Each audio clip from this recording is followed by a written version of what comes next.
आज जो chapter start कर रहे हैं that is theory of demand. तो अपने चैप्टर का नाम क्या है? Theory of demand. बहुत ही सिंपल चैप्टर है जो चैप्टर अपने करने वाले हैं, दैट इज वेरी सिंपल। देखिए होता क्या है कि as a person I need goods and services. So as a person I need what? Goods and services, may be as a necessity या may be as a luxury और may be as an entertainment. तो कोई ना कोई reason से मुझको कुछ goods and services की दरकार पड़ती रहती है। तो एक तो ये हो सकता है कि मैंने वो गुड्स एंड सर्विसेज खरीद ली है या मैं वो गुड्स आने वाले समय में खरीदने की सोच रहा हूं। So again we as an individual, as an person need goods and services, may be for various reasons, may be as necessities, as luxuries और एज एंटरटेनमेंट। तो ये हो सकता है कि मैंने वो गुड्स एंड सर्विसेज खरीद ली हो या मैं खरीदने के लिए सोच रहा हूं। तो जो गुड्स एंड सर्विसेज मैं खरीदने के लिए सोच रहा हूं, जो गुड्स एंड सर्विसेज मैं खरीदने के लिए सोच रहा हूं आने वाले समय में, उसको अपने क्या बोलते हैं? डिमांड बोलते हैं। उसको अपने क्या बोलते हैं? डिमांड बोलते हैं। तो अगेन जो गुड्स एंड सर्विसेज आप खरीद चुके हो उसको डिमांड नहीं बोलते। जो गुड्स एंड सर्विसेज आप खरीदने के लिए सोच रहे हो आने वाले समय में, उसे अपने क्या बोलते हैं? Demand for goods and services. तो I hope it is okay. So again, what you have already bought is not a demand. What you are preparing or planning to buy, that is what? Demand. अब जो ये person goods and services खरीदेगा, अब जो person इस goods and services को क्या करने वाला है? खरीदने वाला है, उसको अपने क्या बोलते हैं? बायर बोलते हैं। उसको अपने क्या बोलते हैं? बायर। इसीलिए इस चैप्टर में बायर पे कंसंट्रेशन किया गया है। सो जब भी अपने डिमांड के बारे में पढ़ेंगे, we will study it from the point of view of what? Buyer. Because buyer will plan to what? Buy goods and services in the near future. So I hope it's okay. So demand क्या होता है? What you have already bought is not a demand. What you are planning to buy in the upcoming time, that is what? Demand. और ये कौन सोच रहा है? कौन खरीदने वाला है? ये एक बायर खरीदने वाला है। क्या खरीदने वाला है? Buyer. So demand is to be studied from the buyer's point of view. तो देखिए पॉइंट ए पढ़िए। Buyer is a person who buys goods and services in order to satisfy his or her wants. तो buyer goods and services क्यों खरीदेगा? In order to satisfy his or her wants. C देखिए एक बार, demand is an activity acted upon by a buyer. तो जो भी demand पढ़ेंगे chapter, it is to be studied from a buyer point of view. Point B देखिए क्या लिखा हुआ है? Buyer is an economic agent. कोई भी इकोनॉमी में दो ही पर्सन होता है, एक buyer and a what? Seller. कोई भी बिजनेस में क्या होना दरकार है? एक buyer and a what? Seller. बिना बायर के कोई इकोनॉमी नहीं चल सकती, कोई बिजनेस नहीं चल सकता। वैसे बिना सेलर के भी कोई इकोनॉमी या कोई बिजनेस नहीं चल सकता। तो दोनों बायर एंड दी सेलर दोनों ही अहम हिस्सा है किसके? बिजनेस के एंड किसके? इकोनॉमी के। तो इसलिए बोला जा रहा है buyer is an economic agent. Economic agent का मतलब बिजनेस एजेंट भी होता है। इकोनॉमिक एजेंट का मतलब क्या होता है? बिजनेस एजेंट भी होता है। So buyer is an economic agent. So again, finally concluding the first 3 points, buyer will buy goods and services in order to satisfy his wants. So basically buyer will demand what? Goods and services. So demand is to be looked from whose point of view? A buyer's point of view. Third point, buyer is an economic agent or an business agent. Is an economic agent or a what? Business agent. क्योंकि एक buyer का अहम role है in the world of what? Business or what? Economic. तो I hope to clear it's okay. देखिए English में क्या होता है कि जब अपने इंग्लिश पढ़ते हैं तो डिजायर, वांट, डिमांड में कोई ज्यादा डिफरेंशिएशन नहीं रखते हैं। तो अपने लिए इंग्लिश लैंग्वेज में तो डिजायर, वांट एंड डिमांड क्या होता है? सेम ही होता है। इंग्लिश लैंग्वेज में डिजायर, वांट एंड डिमांड की तो क्या होता है? सेम ही होता है। लेकिन इकोनॉमिक्स में इन तीनों के बीच में वेरी थिन लाइन ऑफ क्या है? डिफरेंस है। तो उस डिफरेंस को अपने को इकोनॉमिक्स में समझना होगा। So again in English desire, want and demand basically all three are what? Same, but in economics अपने को इनके बीच में bifurcation देखना पड़ेगा। तो चलिए आगे बढ़ते हैं। देखिए होता क्या है? So we are trying to discuss what? Difference between the desire, want and demand. देखो अगर आपको कोई चीज खरीदने की बस एक इच्छा है, so first we are studying is desire. Desire means a mere wish.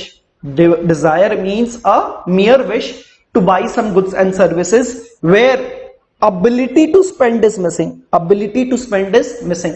ability to spend का मतलब ये होता है do you have money, do you have money, यानी कि आपके पास परचेजिंग पावर है या नहीं है.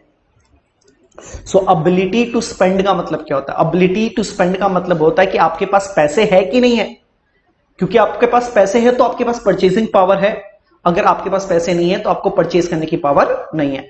सो डिजायर में क्या होता है? There is a mere wish, लेकिन आपकी कोई गुड खरीदने की इच्छा तो है लेकिन आपके पास पैसे नहीं है, तो अपने बोलते you do not have what? Ability to spend.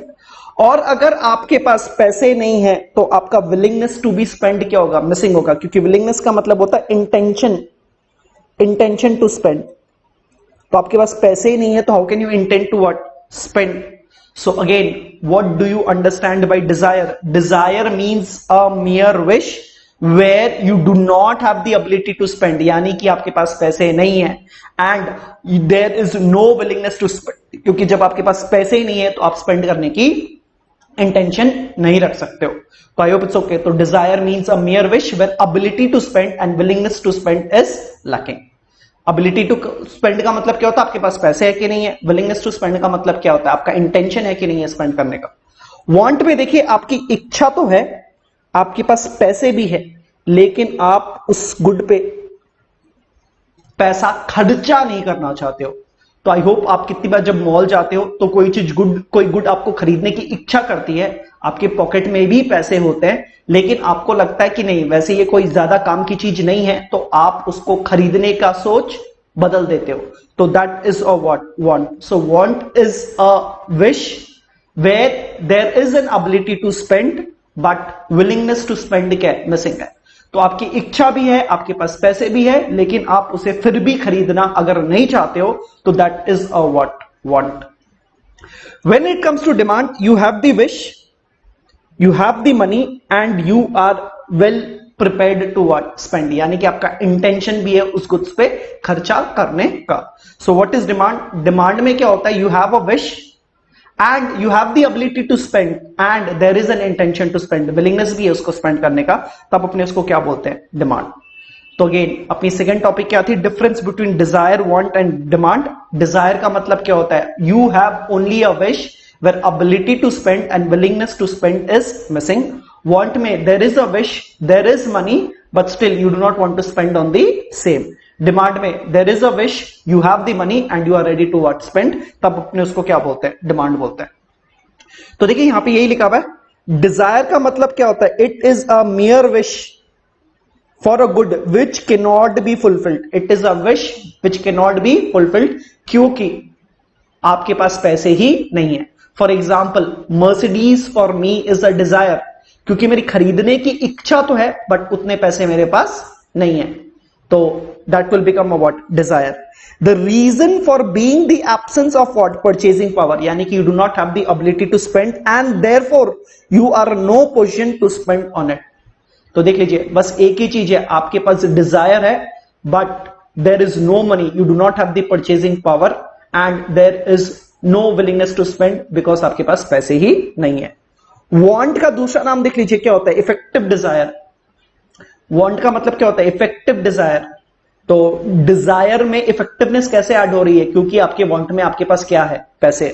So it is that desire which can be fulfilled since the individual has the purchasing power but however he is not prepared to spend on the same. तो आपकी इच्छा है, आपके पास पैसे है, but still अगर कोई गुड को आप नहीं खरीदना चाहते हो फिर भी, तो then that will be a want और व्हाट? Effective desire. तो वांट का दूसरा नाम क्या होता है? Effective desire. Again different names आपको जानना होगा. Demand, it is that desire which can be fulfilled since the individual has the purchasing power and he is prepared to spend on the same. तो आपकी इच्छा भी है, आपकी पैसे भी है and you are prepared to what? Spend on the same. Then that is what? Demand. Only the combination of willingness and the affordability का मतलब यहाँ पे ability होता है, will be considered as what? Demand. तो तीन पक्की चीज जो चाहिए डिमांड के डेफिनेशन में फिट होने के लिए तो तीन चीज जो पक्की पक्की आपको चाहिए, एक होगा कि आपकी इच्छा होनी चाहिए, आपके पास पैसे होने चाहिए, एंड आपका इंटेंशन भी होना चाहिए उस गुड्स एंड सर्विसेज पे खर्चा करने का, तभी अपने इसको क्या बोलेंगे, डिमांड। तो आई होप इट्स ओके। सो देखिए मैंने एक मैट्रिक्स के हेल्प से आपको ये इजी कर दिया है, तो अगर आप चाहे तो इनका नोट्स बना सकते हो अपने कॉपी में। तो आई होप इट्स ओके। सो एक मैट्रिक्स के तौर पे भी मैंने आपको समझा दिया। So final time let's finish it. Desire में सिर्फ विश है, वांट में विश प्लस क्या है, एबिलिटी टू स्पेंड है, एंड डिमांड में क्या है, wish plus ability to spend and what, willingness to spend है। देखिए अपने ने डिमांड में अभी तक तीन चीज देखा है, there should be desire, there should be what, ability to spend, there should be what, willingness to spend. लेकिन अपने को दो चीज और ऐड करना है। So when we write the definition of demand in exams, तो ये तीन चीज तो लिखना ही लिखना है, साथ साथ में और दो चीज लिखना है, जो कि देखिए वो क्या है, relationship of price with quantity demanded, relationship of time with what, quantity demanded.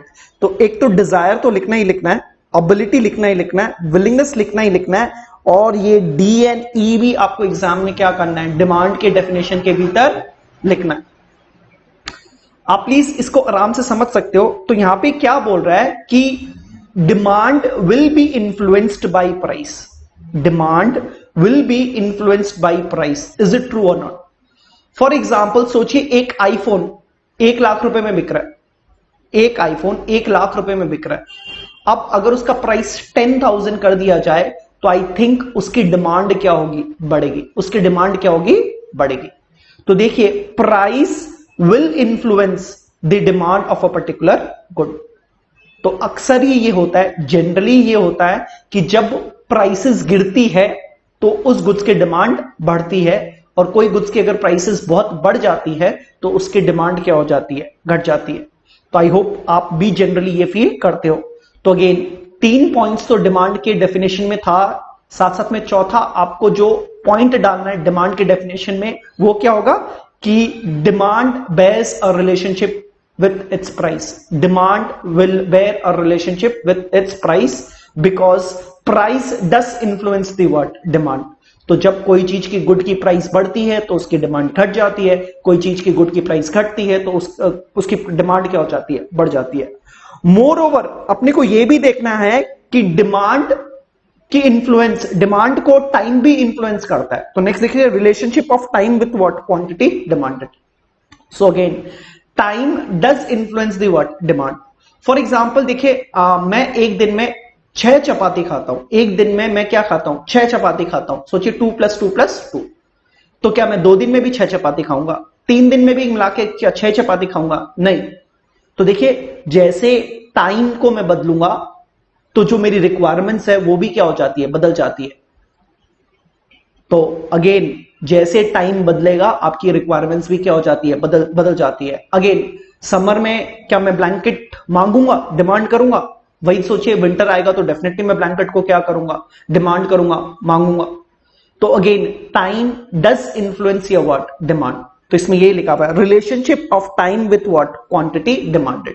हाँ वो टाइम कुछ भी हो सकता है, it may be a day, it may be a what, week, it may be a fortnight, it may be a month, it may be a year, that is altogether different thing, but again time does influence the what, demand। तो I hope it's okay। तो इसका characteristics क्या है, there should be desire, there should be ability, there should be a willingness, demand is to be studied with respect to what, price। Fifth, demand is to be studied with respect to time।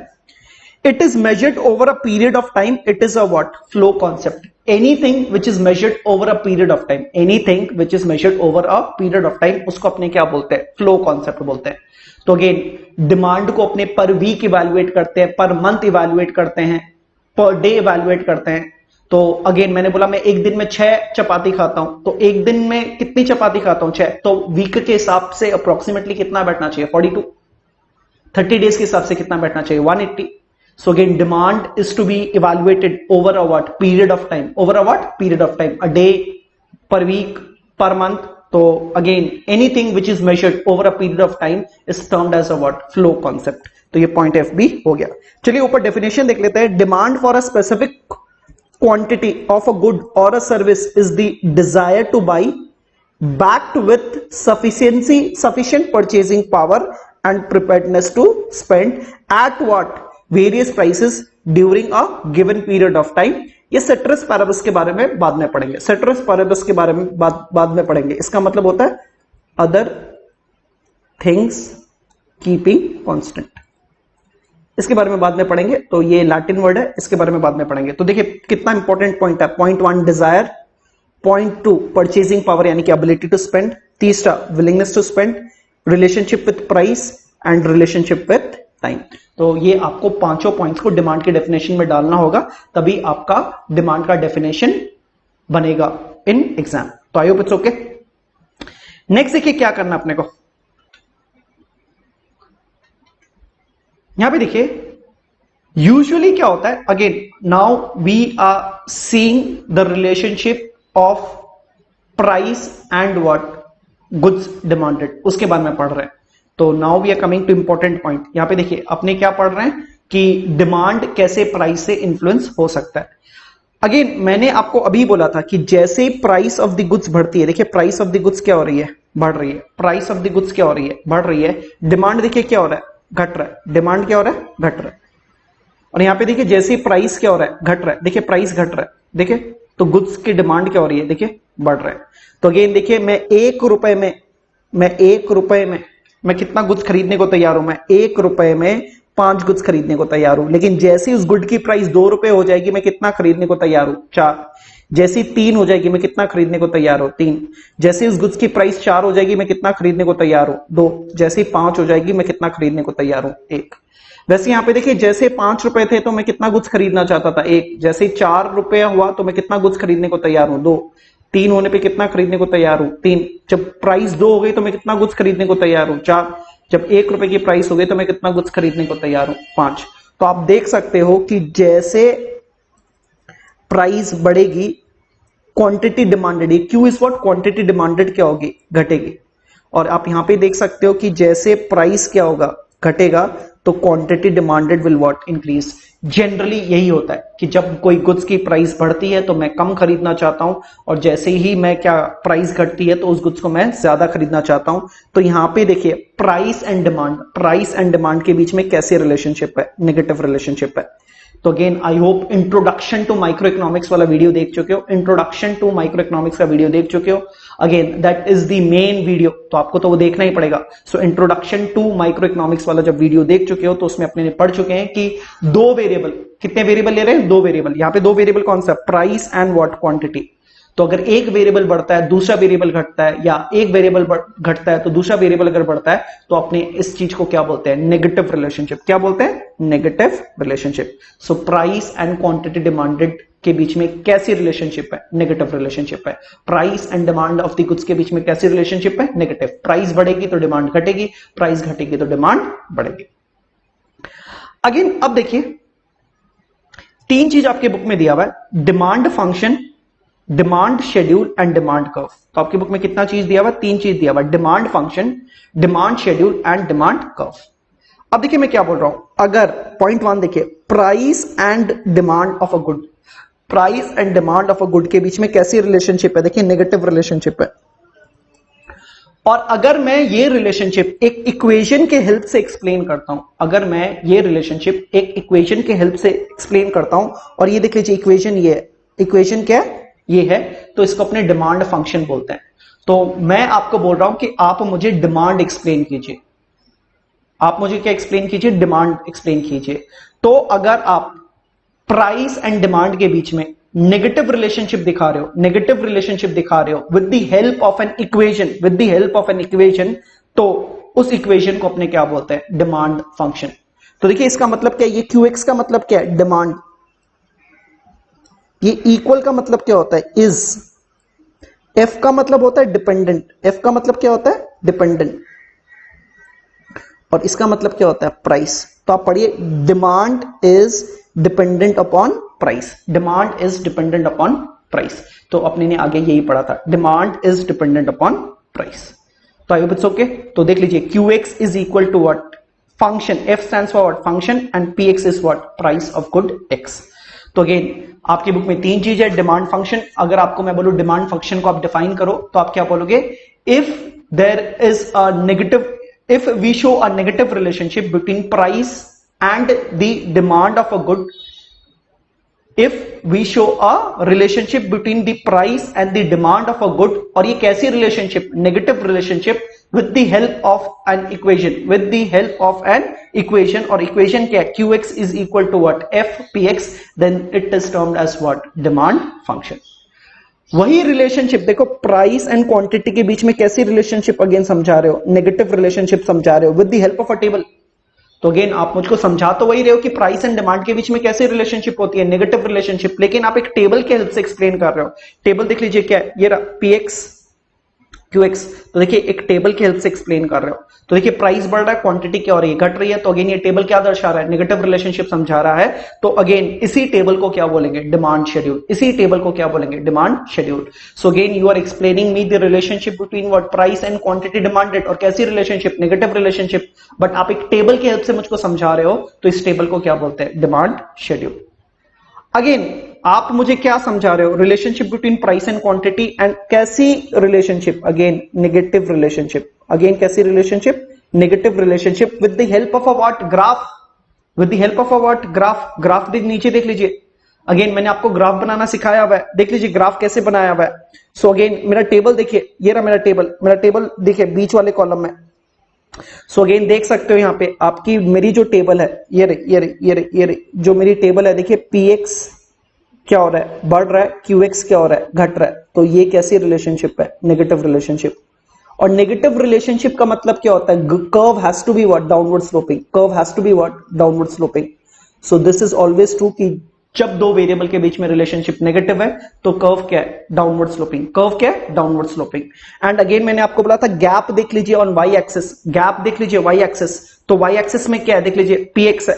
सो ये देख लीजिए Y axis में क्या है, px है।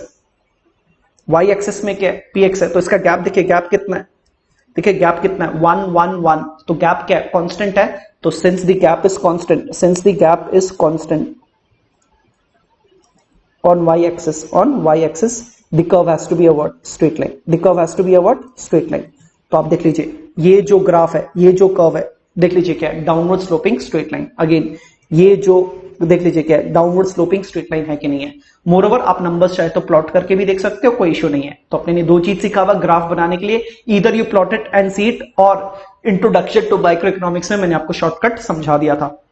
और shortcut में दो चीज देखते हैं, एक तो रिलेशनशिप बिटवीन टू वेरिएबल्स, यहां पे रिलेशनशिप नेगेटिव है तो क्या हो गया, downward sloping. And gap in Y axis, gap in Y axis क्या है, कांस्टेंट है। गैप इन वाई एक्सिस क्या है, कांस्टेंट है। तो जैसे ही gap in Y axis constant होगा तो it has to be a what, straight line. तो ये अपना क्या हो गया, ग्राफ हो गया। तो अगेन प्राइस एंड डिमांड के बीच में अगर नेगेटिव रिलेशनशिप दर्शा रहे हो with the help of a graph, with the help of a what, graph, then it is termed as a what, demand curve. It is termed as a what, demand curve. तो I hope it's okay. तो demand function, demand schedule, demand curve, तीनों का intention तो क्या दिखाना है, negative relationship between price and the demand of a good और an service. लेकिन इक्वेशन के हेल्प से क्या होता है, डिमांड फंक्शन, टेबल के हेल्प से क्या होता है, डिमांड शेड्यूल, एंड एक ग्राफ के हेल्प से जो निकलेगा that will be what, demand curve. It's okay. तो देखते हैं चलिए इस चीज को। तो यहां पे demand schedule and demand curve पहले देख रहे हैं, बाद में अपने डिमांड फंक्शन भी देखेंगे। Demand schedule, the tabular relationship between the demand and the price for a good is termed as a what, the tabular relationship between the demand and the price for a good is termed as a what, demand schedule. The demand schedule illustrates the what, inverse relationship between price and quantity. So again negative relationship is very important, with the help of a table will be termed as a what, demand schedule. Again यहाँ पे देखिए, the demand curve illustrates the inverse relationship between price and the quantity demanded during a given period of time, refers by what, graphical और what, geometrical means. So always remember price and demand of a good के बीच में क्या होगा, negative relationship होगा। आप इसको explain बहुत तरीके से कर सकते हो। अगर आप टेबल के हेल्प से करोगे तो डिमांड शेड्यूल है, अगर आप कोई ग्राफ के हेल्प से करोगे तो क्या, डिमांड कर्व है। अब देखिए क्या होता है कि डिमांड शेड्यूल दो तरीके का होता है। डिमांड शेड्यूल कितने तरीके का होता है, दो होता है। So demand schedule are of two types, एक होता है इंडिविजुअल, एक क्या होता है, इंडिविजुअल डिमांड शेड्यूल, और एक होता है मार्केट। और वैसे डिमांड कर्व भी दो होता है, एक क्या होता है, इंडिविजुअल डिमांड कर्व, और एक क्या होगा आपका market demand curve. So they are two types of demand schedule. अगर आपसे कोई पूछ ले individual demand schedule and market demand schedule, वैसे demand curve are of two types, individual demand curve and market demand curve. तो देखिए individual demand schedule क्या होता है, देखिए अगेन यहां पे देखिए प्राइस, चलिए मैं यहां पे दिखा दे रहा हूं आपको, ये रहे मेरे टॉपिक। तो देखिए ये रहा डिमांड शेड्यूल का मतलब क्या है, टेबल। टेबल में अगेन देखिए प्राइस तो क्या हो रहा है, देखिए प्राइस तो क्या हो रहा है, बढ़ रहा है, लेकिन क्वांटिटी क्या हो रही है, घट रही है। अब मैं ये बोल रहा हूं कि ये जो टेबल है ना, ये जो टेबल है ना, ये सिर्फ मेरा टेबल है। ये सिर्फ किसका टेबल है, मेरा टेबल। यानी कि मैं 1 रुपए में कितना खरीदने को तैयार हूं, 5। 2 रुपए में कितना खरीदने को तैयार हो, 4। 3 रुपए में कितना खरीदने को तैयार हो, 3। 4 रुपए में कितना खरीदने को तैयार हो, 2। 5 रुपए में कितना खरीदने को तैयार हो, आइसक्रीम, 1। तो अगेन ये मेरा डिमांड शेड्यूल है, सिर्फ मेरा आनंद अग्रवाल का डिमांड शेड्यूल है फॉर आइसक्रीम। तो देखिए मैं 1 रुपए में कितनी आइसक्रीम खरीदने को तैयार हो, 5। 2 रुपए में कितनी आइसक्रीम खरीदने को तैयार हो, 4। 3 में कितना, 3। 4 रुपए में कितना, 2। 5 रुपए में कितना, 1। तो सिंस ये मेरी कहानी है, सिंस ये सिर्फ मेरी कहानी है और मैं एक इंडिविजुअल हूं, तो इसको क्या बोलेंगे, इंडिविजुअल डिमांड शेड्यूल। और ये इंडिविजुअल डिमांड शेड्यूल को अगर आप ग्राफ में कन्वर्ट कर देते हो, ग्राफ में कन्वर्ट करना जानते हो ना, ईदर व्हाट, प्लॉटेड, या आप 2 कैरेक्टरिस्टिक्स लगा के क्या कर सकते हो, कर्व बना सकते हो, जो कि मैंने आपको इंट्रोडक्शन टू माइक्रो इकोनॉमिक्स में समझा दिया था। तो ये क्या बन जाएगा, इंडिविजुअल डिमांड कर्व। तो कोई भी टेबल, कोई इंडिविजुअल का, कोई भी टेबल कोई इंडिविजुअल को दर्शा रहा है, इंडिविजुअल की डिमांड को दर्शा रहा है, तो उसको क्या बोलते हैं, इंडिविजुअल डिमांड शेड्यूल। हाँ, उस शेड्यूल को जैसे ग्राफ में कन्वर्ट करोगे तो वो क्या बन जाएगा, इंडिविजुअल डिमांड कर्व। वैसे ही देखिए क्या होता है मार्केट डिमांड शेड्यूल, वैसे क्या होता है market demand schedule and what, market demand curve. तो अगेन देखिए मैं आइसक्रीम के लिए पढ़ रहा हूं, मैं किसके लिए पढ़ रहा हूं, आइसक्रीम के लिए, और ए के, तो देखो अगर मैं ये कॉलम 1, ये कौन सा कॉलम 2, अगर मैं सिर्फ कॉलम 1 एंड 2 देखूं तो प्राइस ऑफ आइसक्रीम दिया हुआ है, और कॉलम 2 में क्या दिया हुआ है, ए इज क्वांटिटी डिमांडेड, तो ये इंडिविजुअल डिमांड शेड्यूल है। तो प्राइस दिया हुआ है और ए कितना गुड्स कितने प्राइस पे डिमांड करेगा, तो ये क्या है, इंडिविजुअल है। सो अगर मैं कॉलम 1 एंड कॉलम 2 देखूं तो क्या है, एक बार इंडिविजुअल डिमांड शेड्यूल। एक मिनट, ये कॉलम 3 है, अगर मैं कॉलम 1 एंड 3 देखूं तो भी देखिए इंडिविजुअल डिमांड शेड्यूल है, क्योंकि कॉलम 1 में क्या, price of ice cream, and column 3 में देखिए सिर्फ बी की कहानी है कि बी किस किस प्राइस में कितना कितना गुड्स डिमांड करेगा। लेकिन अब मैं अज्यूम कर रहा हूं कि मार्केट में सिर्फ ए एंड बी है। मार्केट जो होता है उसमें बस 2 ही लोग हैं, तो ए और बी को देखिए मैंने यहां पे ऐड कर दिया, किस कॉलम में, 4। सो आई एम अज्यूमिंग कि कोई मार्केट में बस 2 ही लोग आइसक्रीम खरीदने वाले, ए एंड बी। तो चलिए उन दोनों का डिमांड को अपने क्या कर देते हैं, ऐड कर देते हैं। तो जब मैं कॉलम 1 एंड कॉलम 4 की स्टडी करूंगा तो ये क्या निकल के आ जाएगा, मार्केट डिमांड व्हाट शेड्यूल। तो इससे क्या समझ में आ रहा है, इससे कॉलम 1 एंड 4 पे ध्यान दीजिए, कॉलम 1 एंड 4। कॉलम 1 में देखिए प्राइस 1 में पूरा मार्केट में 11 गुड्स बिकने को तैयार है। प्राइस 2 में आइसक्रीम पूरे मार्केट में कितना बिकने को तैयार है, 9। प्राइस 3 में मार्केट में कितना लोग खरीदने को तैयार है, 7।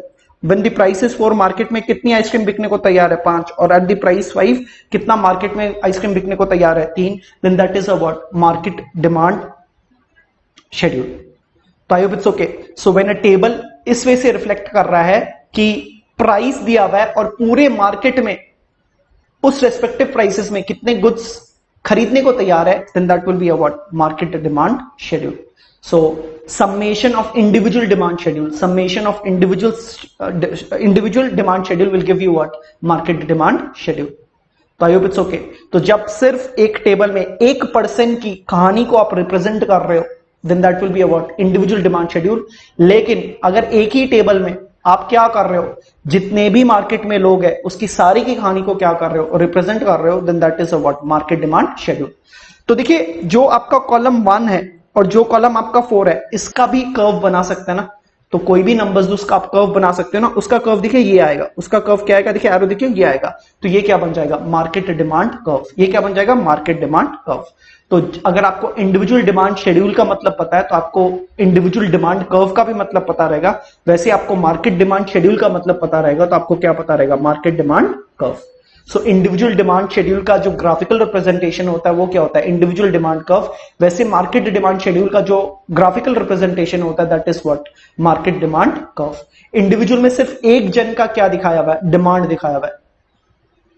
अगर कोई टेबल में मार्केट में जितने लोग हैं सारी की डिमांड को क्या कर दिया, दिखा दिया गया एक ही टेबल में, then that will be a market demand schedule. और जैसे मैं आपको individual demand schedule and market demand schedule दे दूं, आप उसको कभी भी ग्राफ में कन्वर्ट कर सकते हो, तो वो क्या बन जाएगा, individual demand curve and what, market demand curve.